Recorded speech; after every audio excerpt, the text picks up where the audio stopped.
If you're just joining us, you're watching The Hero Next Door here at KUTV. We are talking to Tracy Njage, who became orphaned at an early age and who went through so much trouble. And we just heard of how she was almost giving up at high school in Form 4 and how she still managed to get a B- after someone in the school talked to her and encouraged her. We're now going to hear how she moved on from there. Okay, so what are the options and what are the considerations of for both your side and your uncle's side? He paid first semester. That was May 2011 to August.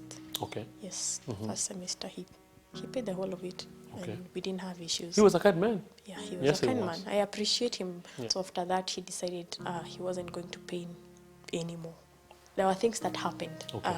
They had issues with my auntie. Okay. So they happened to separate and they were working on their divorce. Okay. So now he could not pay. What did you do? I went back to Nairobi. By then I was staying with my cousin in Mushava. Okay. So I went and she told me, I told her I was going home. So she told me, don't come back to Nairobi, we don't know what you're coming to do. So she got tired of staying with you because you're not going to school and you're not working. It became a burden.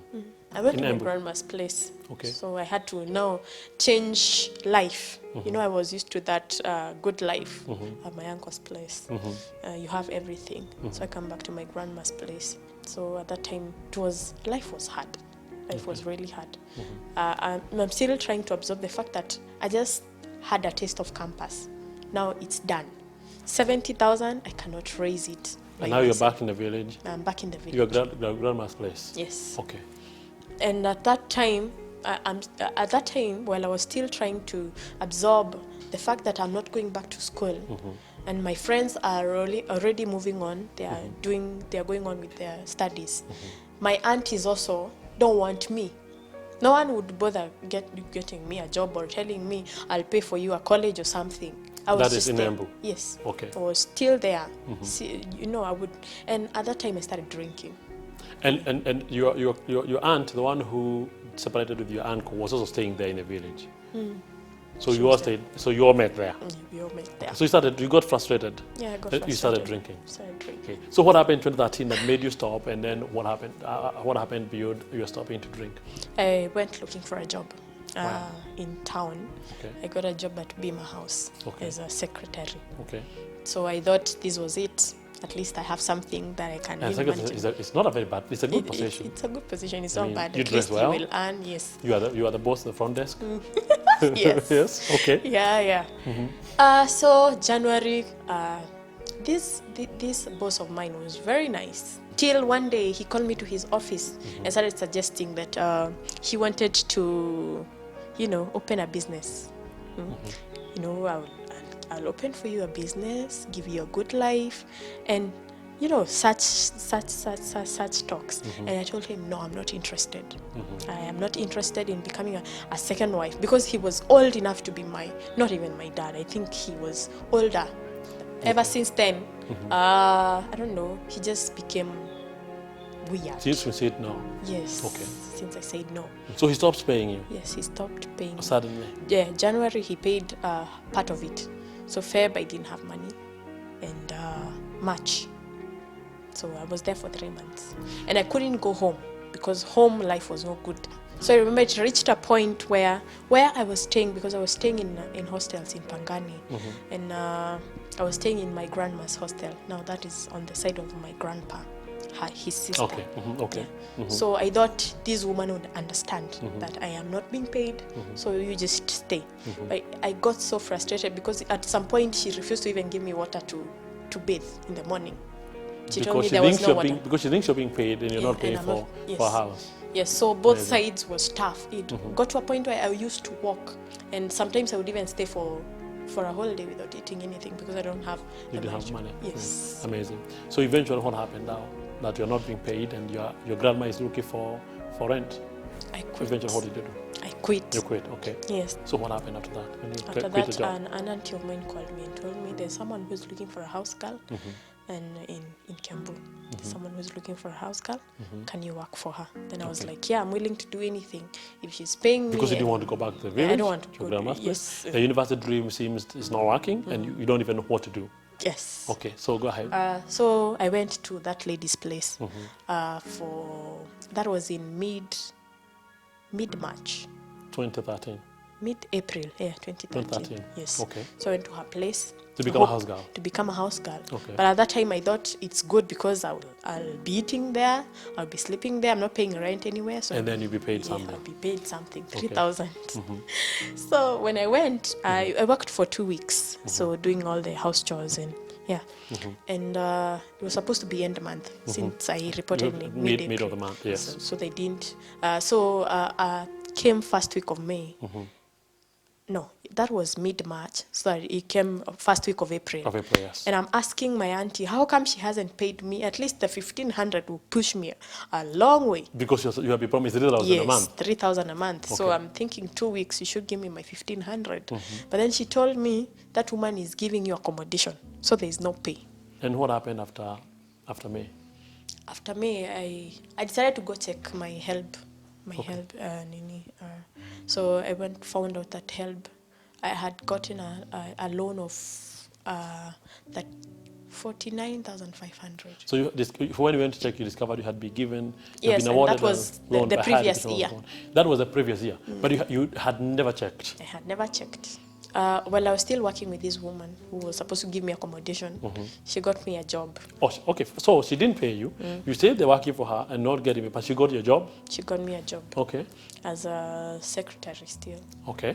Yeah, but this time it was different because I was paid for You- that 1 month. For the secretary, Yeah. you're paid for 1 month, but you're still going home. Yes. You're still doing the household chores in the morning. I had to make her breakfast, ensure she's okay. But if she asked for sandwiches or whatever, I had to make them. She was single.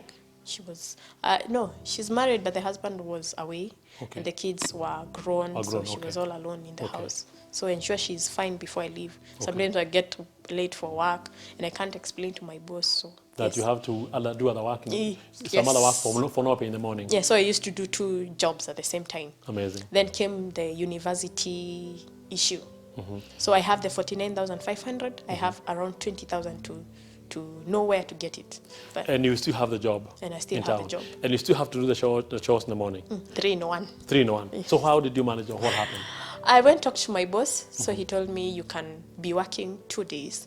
Go to While you school. work as secretary? Yes. Amazing. Okay. I work for 2 days, go to school 3 days. But the other one was full time. But so basically, when you went back to school and you had the 3 jobs, you managed.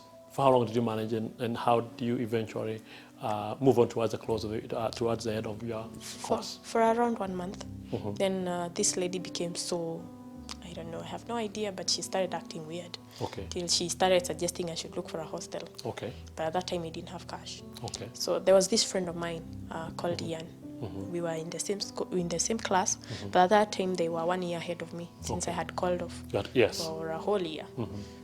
So I called him with the 49,500. I needed 20,000. So he managed To be able to pay one semester. Yes. And that just school fees out, accommodation, and all those other things. Yes. So he managed to talk to my classmates, the class of 2011, and they agreed. So we came up with pro formas, and they raised the 20,300. Okay. So I managed So to. basically, we're going to person to person fundraising. We had to. Amazing. And they were able to get a 20,000. Yes, we were able to get the 20,000, and I went back to school. Ian is my hero then. Yes, Because that was something that was quite amazing. Yeah, I appreciate him for that. Exactly. He had a very good heart. Amazing indeed. And then, so you were able to do that semester. Yes. What about the other semesters? The other semester, in July 2013, I applied for OVS.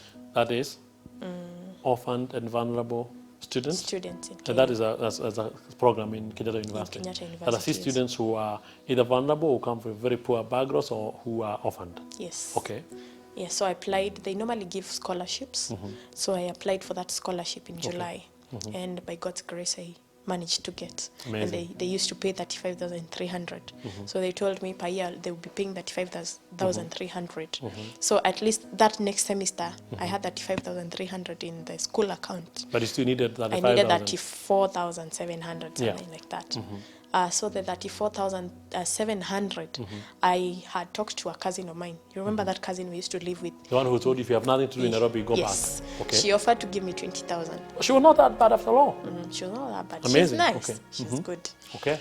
Yeah, so she gave me 20,000 on the day of the deadline. So I still needed around 15,000. So I was like, no, where do I get this money? So I called my aunties and told me, call off. And I told them I'm not calling off. Today's the deadline, but I'm not calling off. So you remember Ian still.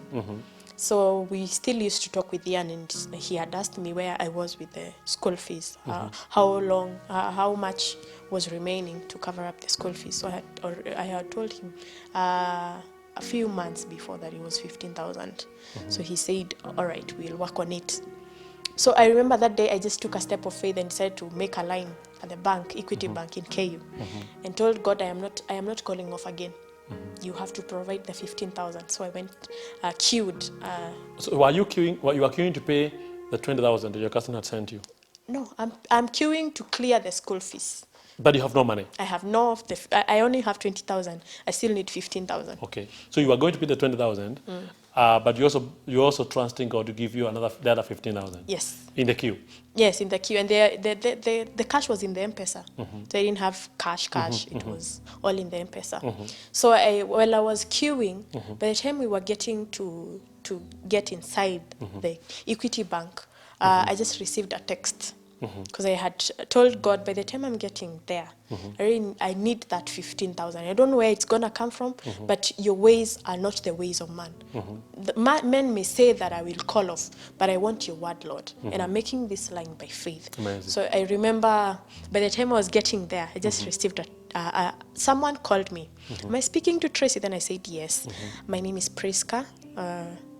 Yes, I am Ian's mom. But you didn't know? I didn't know her. Okay. We hadn't met before. Okay. So she asked me how much was remaining to cover up the school fees. I told her 15,000. So she told me, so we cannot clear it on Monday. I told her today is the deadline. Today is Friday. And she told me, all right.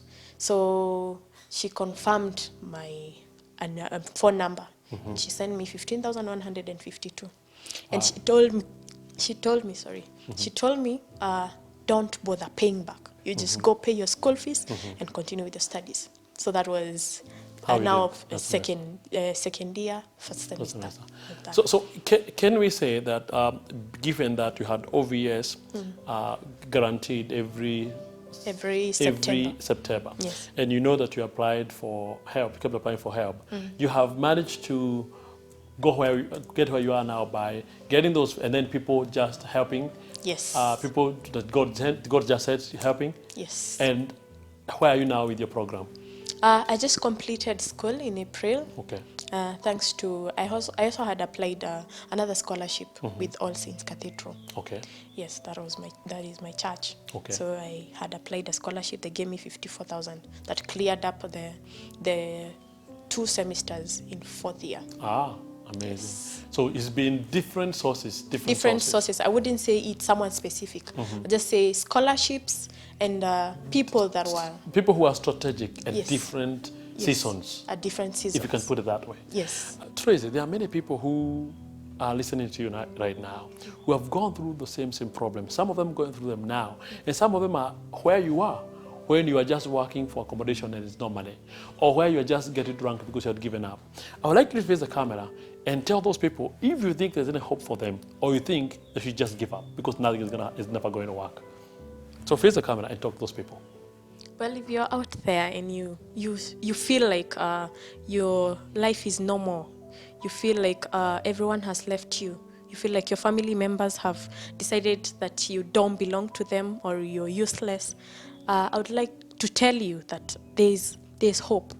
There's a hope for a tree that has been cut. So you don't have to give up because everyone else, your mom or your dad feels that you don't belong to them, or you're such a baggage. You don't help them in any way. I would really like to tell you that it is very important that you believe in yourself and refuse to listen to those negative information that they tell you, that you're useless, that you don't belong to them. Try to encourage yourself. Refuse to hate yourself. Don't struggle with self-pity, because that will really destroy your life. So there's a hope out there. There's hope out there. So don't give up. Don't give up. I made it, so you can make it too. Thank you. In the words of Tracy, with all she has gone through, she has said, even if a tree is cut, it can still grow again. So you could be there. You have given up. You, like him, are thinking of committing suicide. You're orphaned. You're vulnerable. You don't know what to do. You don't even know where to get your next meal. In the words of Tracy, even if you are like a tree that's cut, you can grow again. So giving up is not an option. Until next week, when we bring you yet another episode of The Hero Next Door, I have been your host, Paul Mukundi. Please keep watching KUTV.